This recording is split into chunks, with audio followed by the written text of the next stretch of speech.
여러분 안녕하십니까. 라이트 앤 솔트 변 아멘입니다.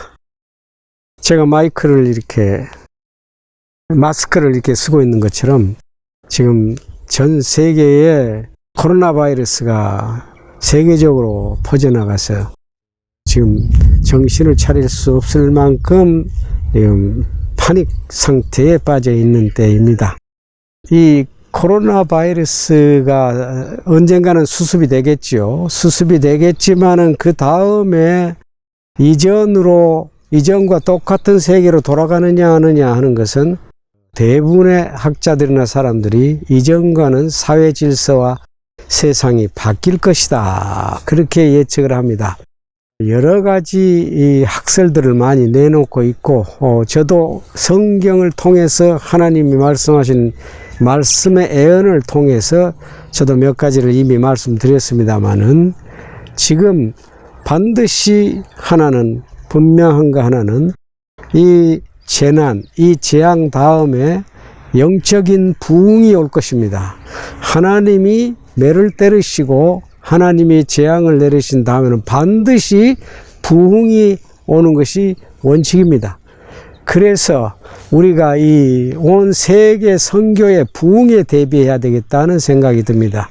저는 1980년도에 81년 1월에 80년의 선교사대 81년 1월에 선교를 시작해서 지금 40년을 넘었습니다.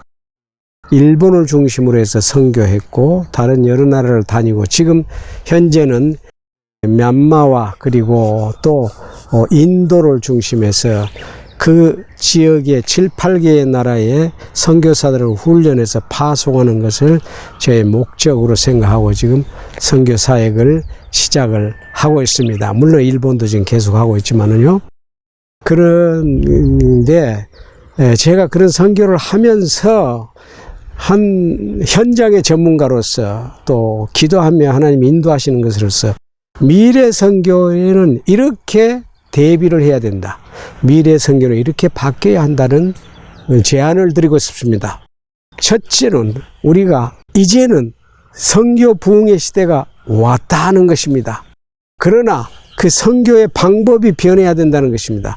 선교의 부흥의 시대가 왔다고 하는 것은 몇 가지 확실하게 누구나 알 수 있는 증거를 대면, 첫째는 이렇게 유사 이래로 초대교회 시대 이래로 이렇게 온 세계에 복음을 전할 수 있는 길이 열렸던 시대는 없습니다. 지금 이 몇십 년 기간 동안에 인터넷 온라인을 통해서 온 세계가 하나가 되어가고 있습니다. 또 그 글의 그 번역기 같은 것도 바로 대화하면 문서 같은 것도 그냥 막 1초도 안 걸리고 금방 번역이 돼 나오고, 대화와 말까지도 번역기를 통해서 얼마든지 할 수 있는 상태이 되가 뿐만 아니고, 영어를 쓰면 대부분의 나라에서는 또 복음을 전할 수 있는 그런 상태가 되어 있습니다. 자기 집에서도 온 세계에 복음을 전할 수 있는 그런 시대가 되어 있는 길이 뻥 뚫려 있습니다. 1세기에 모든 길은 로마로 통한다 해서 이 로마 제국 그 안에서 얼마든지 복음을 전할 수 있었습니다. 말도 또 헬라말, 그리스 말과 또 로만 라틴 말 하나로 통일돼서 어디든지 또 복음을 전할 수 있어요.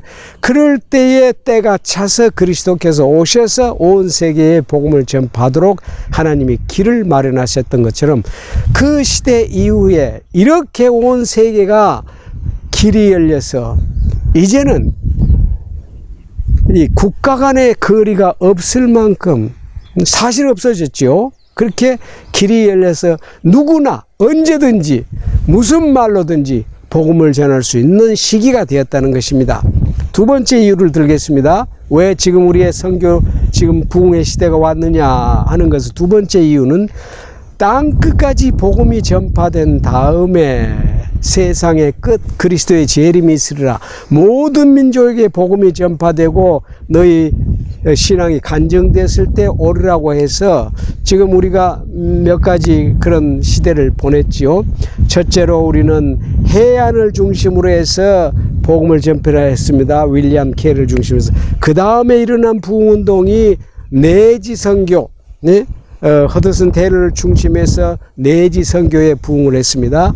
그 다음에 들어간 것이, 그 다음에 카메론 타운센터라든지 이런 사람들을 통해서 언어를 그 부족의 말로 바꾸어 가지고 복음을 전하는 부족 선교, 성경 번역 선교가 해서 지금 그렇게 많이 남지 않았습니다. 다시 말하면 땅 끝까지 지금 복음이 전파되고 그리스도의 마지막 성령의 임재를 통해서, 강림을 통해서 엄청난 영혼의 추수가 시작될 세계 선교의 마지막 시대가 도달했다는 것입니다. 이때에는 우리가 부흥을 기대할 수 있을 뿐만 아니라 복음 전하는 패턴이 바뀌어야 된다는 것입니다. 그래서 저는 여기에서 몇 가지 새로운 미래에 지금부터 어떻게 선교의 패턴이 바뀌어야 하는가에 대해서 말씀을 드리고 싶습니다. 제가 제안하는 미래 선교의 패턴은 기본적으로 제자를 삼는 사역, 이 말은 우리가 귀가 아플 정도로 많이 들은 말씀이고, 그레이트 코미션, 주님의 선교 지상 명령 속에도 제자를 삼으라 하는 목적을 분명히 보여주셨기 때문에 누구나 다 아는 말씀입니다. 그러나 지금까지 제자를 삼는 그 사역의 기본에 대한 개념이 많이 달랐습니다. 제가 말씀하는 제자를 삼으라고 하는 것은 현지인을 바로, 현지인의 헌신자들을 바로 훈련해서 선교지로 파송할 수 있도록 해야 된다는 것입니다.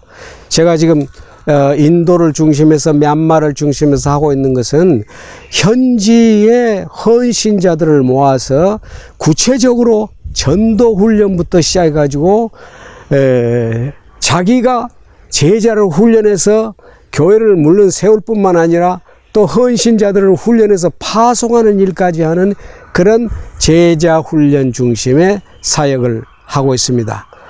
벌써 제가 몇 개월, 2년 정도밖에 하지 않았는데 벌써 5개의 신학교가 저와 같이 매치해 가지고 그 프로그램을 진행하고 있고, 선교단체도 한 2군데 같이 하고 있을 정도로 니즈가 엄청나게 많다는 것입니다. 그리고 헌신하는 제자들이 엄청 많다는 것입니다. 여러분, 복음이 전파돼 가지고 지금 복음이 들어가지 않는 곳이 거의 없습니다. 교회가 세워지지 않는 곳이 거의 없습니다. 그런데 이제는 제자들을, 현지 제자들에게 바로 가서 세워야 된다는 거예요. 제가 말씀을 다시 말씀드리면, 선교사가 한 사람 헌신회가 들어가지고 언어부터 배우기 시작해가지고 젊었을 때 들어가서 자기도 별 경험 없는 사람이 가서 거기서 문화 적응하고 뭐다고 해서 일생 걸려가지고 나중에 신학교 겨우 하나 세워가지고 헌신자들 모아가지고 시작하는, 그렇게 시간이 많이 걸려가지고는 안 된다는 것입니다. 바로 들어가서 현지에 준비된 제자들을 바로 짧은 기간 안에 훈련해서 파송할 수 있게 되는 그런 제자 훈련을 제가 제안하고 있는 것입니다. 여러분, 그렇게 하려면 첫째로 베테랑 선교사가 파송되어야 합니다. 안디옥 교회의 원리입니다. 하나님께서 첫 선교사를 파송할 때 안디옥 교회 담임 주임 목사와 같이 동역하는 부목사격인 바울과 바나바와 바울을 성령께서 지정해서 불러내서 안수해서 파송했습니다. 이 원리를 우리가 그동안에 너무 무시했던 것 같습니다. 그렇습니다. 지금 언제든지 가서 바로 파송의 훈련을 할 수 있는 그런 베테랑 목사 아니면 베테랑 제자들이 가서 복음을 전해야 됩니다. 저는 일본에서 몇십 년 동안 일본의 많은 목사들을 훈련했습니다. 그리고 훈련을 세워서 그 일을 해왔기 때문에 노하우가 있을 뿐만 아니라 한국에서도 몇 개의 교회를 개척하고 일본에서도 많은 교회를 개척해서 베테랑입니다. 예를 들면 베테랑인데 가서 문화가 다른 걸 참작할 뿐이지 그 외에는 바로 훈련할 수 있습니다. 모든 스텝을 훈련할 수 있습니다.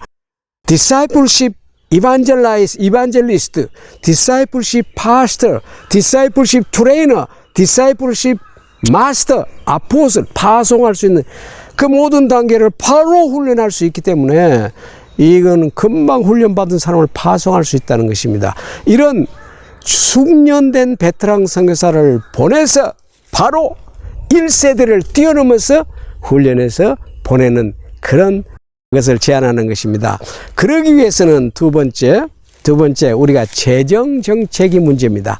우리 한국 교회도 이제는 선교사들 3만이 넘는 선교사들을 서포트해서 풀로 서포트할 수 있는 그런 시기는 이미 지나간 것을 우리가 똑똑히 잘 알고 있고, 그래서 수백 명의 수많은 선교사들이 어떻게 하면 셀프 서포팅 자비량 선교를 할 수 있을까 하고 지금 궁리하고 있는 상황인데, 하나님의 은혜로 저는 벌써 초창기부터 처음부터 자비량 선교를 해왔기 때문에 이 문제가 다 해결됐고, 일본에 와서도 수많은 제자들이 있으면 다 자비량 선교를 하도록 훈련해서 교단을 설립하고 그렇게 해나가고 있는 것입니다. 선교지에서도 가능하다는 것입니다. 여러분, 우리 주님께서 명령하신 것이 무엇입니까? 구약시대는 율법을 따라서 소 입에 망을 씌우지 말라. 다시 말하면 일하는 자가 제 먹을 걸 받은 것은 당연하다. 그래서 생활비를 교회에 의존하고 그렇게 하는 것이 원리 원칙입니다. 지금도 잘못된 건 없습니다. 그러나 주님이 우리에게 선교시대에 명령하신 것은 이 지갑도 가지지 말고 두보로도 가지 말고 속히 가라. 오직 믿음으로 가라. 그것을 우리가 모든 사람이 받아야 할 말씀으로 생각하지는 않습니다만은, 그러나 기본 정신은 faith mission, self supporting. 우리 사도 바울, 선교의 대표 사도 바울이 모범을 보여주셨지 않습니까?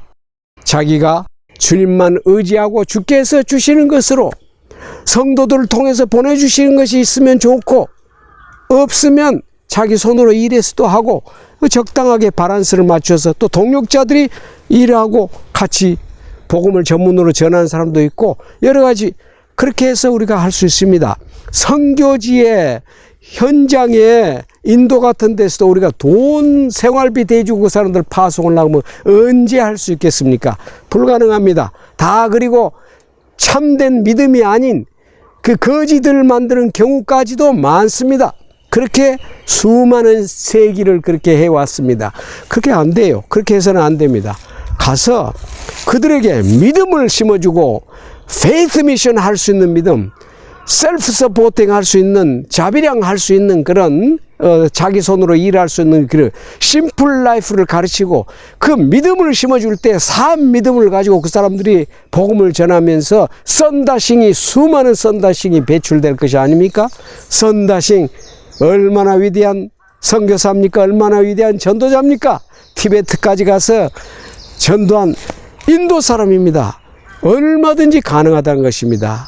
앞으로 미래 선교는 제가 그런 선교를 제안하고 싶고, 그러기 위해서는 우리 선교사들 자신이 신앙에 다시 한번 이 어웨이커닝 경성해야 한다는 말씀을 드리고 싶습니다.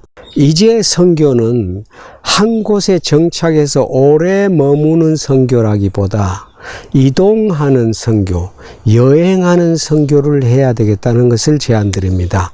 왜냐하면요, 현지 사람들을 훈련했고 그 사람들이 복음을 우리보다 더 잘 전합니다. 그들에게 맡기고 우리는 이동해야 됩니다. 그래서 또 현지 일꾼들을 세우고 그렇게 해서 이렇게 이동해야 돼요. 한 곳에서 일생을 보내거나 한 곳에서 오랜 세월을 보내거나 할 필요가 없습니다. 1세기 때 사도 바울도 오래 머물렀던 곳이 2년이지 않습니까? 안디옥 교회 2년. 거기서 두란노 서원에서 그가 제자들을 키우는 일을 했죠. 그래서 제자들을 통해서 히에라보리 산맥에 7교회를 세우고 이렇게 복음을 전했습니다마는 그게 가장 오래 있었던 것으로 기억합니다. 그 외에는 다 여행을 했습니다. 이곳에 제자들을 세우고 또 그것에 세우고 강한 제자들을 세웁니다. 그렇게 해서 하나님의 손에 맡기고 성령에 의탁하고 그러면서 계속 제자들을 보내서 또 돌보기도 하고 편지를 통해서 하기도 하고, 이제는 또 인터넷을 통해서 얼마든지 양육할 수 있고 그렇기 때문에 이동하면서 끝없이 자기 당대에 자기 시대에 주님이 오시는 그날을 바라보면서 땅끝까지 우리가 갈 수 있어야 됩니다. 땅끝까지 가는 그런 비전을 가지고 재림에 열망해서 온 세계에 땅끝까지 가서 복음을 전하는, 제자 훈련하는 그런 것을 제안을 드립니다. 기본적으로 우리들이 선교할 때 대개 얼마간 선교하고 성공하면 거기에 본부를 세우려고 합니다. 그리고 거기에서 모든 신학교와 이렇게 다 세워놓고 거기에 이제 주저앉아서 그걸 중심해서 전국이나 이런 데에 컨트롤 하려고 하는데 그것이 잘못된 생각이라고 저는 제안 드리는 것입니다. 왜냐하면은 현지인들을 제자 훈련을 시킬 때 가장 좋은 장소는 데스크가 아닙니다. 교실이 아닙니다. 교실에서 얼마간 하겠지만은 그들을 실제 훈련할 때는 현장에서 훈련해야 되는 것입니다. 사도 바울의 원칙이 그렇습니다. 사도 바울이 많은 제자들을 데리고 다니면서 현장에서 선교 훈련을 하고 현장에서 복음을 전하고 현장에서 그들을 신학을 가르치고 했다는 것을 우리 기억하십시다. 그 원칙은 주님의 원칙입니다. 주님이 제자들과 함께 생활 공동체를 마련해 가지고 복음을 전하러 다니면서 같이 거기서 가시려고 하는 것에 또 파송해서 보내면서 그 현장 실습을 통해서 훈련했을 뿐만 아니라 식탁 공동체를 통해서 같이 여행하면서 그 식탁에서 진리를 가르치고 신학을 가르치고 주님께서 새로운 복음에 대해서 눈을 뜨게 하셨습니다. 그런데 우리는 수도를 만들려고 합니다. 자기의 왕국을 세워서 거기에 수도를 만들어 가지고 거기서 본부에서 뭘 전부 컨트롤하고 이건 잘못됐습니다. 역사상의 우리 세상 역사에서도 가장 큰 땅을 차지하고 제국을 세웠던 건 징기스칸인데 로마 제국의 무려 2배나 되는 영토를 차지했습니다. 그가 어떻게 세계를 그렇게 점령했습니까? 계속 여행하고 이동하면서 점령한 것입니다. 사령부가 이동합니다. 사령부가 이동하고 본부가 이동합니다. 그렇기 때문에 어디까지든지 그 늦은 시대에도 정보가 연락이 되고 그 정복 작전을 계속할 수 있었던 것입니다. 그것과 같이 오늘날 시대에 우리가 초대교회에 보여준 그 모범, 성령이 인도하신 그 모범을 우리가 버리고 인간적인 생각으로 자기의 왕국을 만들어서 본부에서 에헴하고 앉으려고 하는 그것 우리가 경계해야 한다는 말씀을 제가 드리고 싶은 것입니다. 우리는 여행하면서 복음을 전하는 아브라함 선교부터 시작해야 되겠습니다. 세 번째로 온 세계 교회를 하나로 묶어서 계속 책임지고 양육하며 키워나가야 된다는 제안을 드리고 싶은 것입니다. 우리가 문화와 국가가 다를 때 그곳에서 선교해가지고 현지 교회에 그냥 영입시키면 그걸로 끝, 아니면은 막 독립시켜 놓고 그것은 좋은 선교라고 생각하지 않습니다. 사도 바울은 이방의 교회들이 유대인의 교회와 따로 떼어서 이방의 교회들로 하나 독립할 수가 있었습니다. 모든 환경적인 분위기나 이런 것은 따로 돼야 됐습니다. 왜냐하면은 유대주의자들이 와서 계속 괴롭혔어요. 계속 괴롭히고 특별히 사도 바울의 사도성을 무시하고 그래서 엄청 고난을 당했습니다. 고린도전서 후서 계속해서 고난을 당했죠. 갈라디아서도 그걸 변명하고 있습니다. 그렇지만은 사도 바울은 목숨을 걸고 세계 교회의 보편적인 일치를 위해서 이방의 교회가 떨어지지 아니하고 다른 교단이 되지 아니하고 하나가 되기 위해서 그는 최대한 노력을 했습니다. 그러지 않습니까? 그것이 우리에게 가르쳐 주는 것이 무엇입니까? 하나의 보편적인 교회를 추구해야 된다는 것입니다. 한국교회 많은 경우에 한국교단과 그 개척해 놓은 선교지 교단은 선교사가 있을 동안만 막 키울 동안 좀 그래 하고 그 다음에는 사이가 갈라집니다. 그리고 한 교단이 되지 않습니다. 그렇게 해서는 안 된다는 것입니다. 지금은 언어 문제와 모든 것이 해결됐습니다. 이제는 걱정할 필요가 없습니다. 그리고 서로 자극이 된다는 것입니다. 예를 들면 미얀마 교회, 미얀마 성도들이 모인 교회와 한국 교인들이 모인 교회, 일본 교인들이 모인 교회, 이 그룹이 같이 모였을 때 서로 자극을 줍니다. 일본 사람들은 학문적이고 조용하고 서로 상대방의 기분을 거슬리지 않으려고 애를 쓰고 노력하는데 미얀마 사람들은 솔직하고 말이죠. 그리고 막 성령 충만해가지고 원색적으로 찬양하고 복음을 전하고 이러지 않습니까? 그것이 얼마나 서로 자극이 되는지 모릅니다. 그리고 한국에서도 한국 사람들하고도 분위기가 또 너무 다릅니다. 서로 힘이 떨어졌을 때 하나님의 부흥이 일어나고 있는 그 지역에 부흥의 열기가 우리에게 오고 또 우리에게 모자란 것들을 우리가 풍성했던 걸 저쪽에 보내고 예루살렘 교회에 이방 교회가 헌금을 해서 보냈던 것처럼 또 복음이 예루살렘에서 이방으로 갔던 것처럼 서로 주고받고 하는 그런 이득이 있었으면 있었지 없는 것은 아닌 것입니다. 그러므로 여러분 제가 제안드리고 싶은 것은 이제는 선교가 파송하는 교회와 현지의 교회들이 하나의 교단으로 돼서 같이 키워나가고 그렇게 해서 서로 익스체인지도 할 수 있는 그렇게 해서 하나의 보편적인 교회로 지향해 나가는 목표를 정해서 나가는 그런 컨셉션을 가지고 우리가 나갈 때 미래 세계에 그리스도가 오시는 날까지 신속하게 복음이 전파될 줄을 주님의 이름으로 찬양하고 제안드립니다. 실제로 저는 지금 그렇게 하고 있습니다. 그래서 가능하다는 말씀을 드리고 싶은 것입니다. 할렐루야.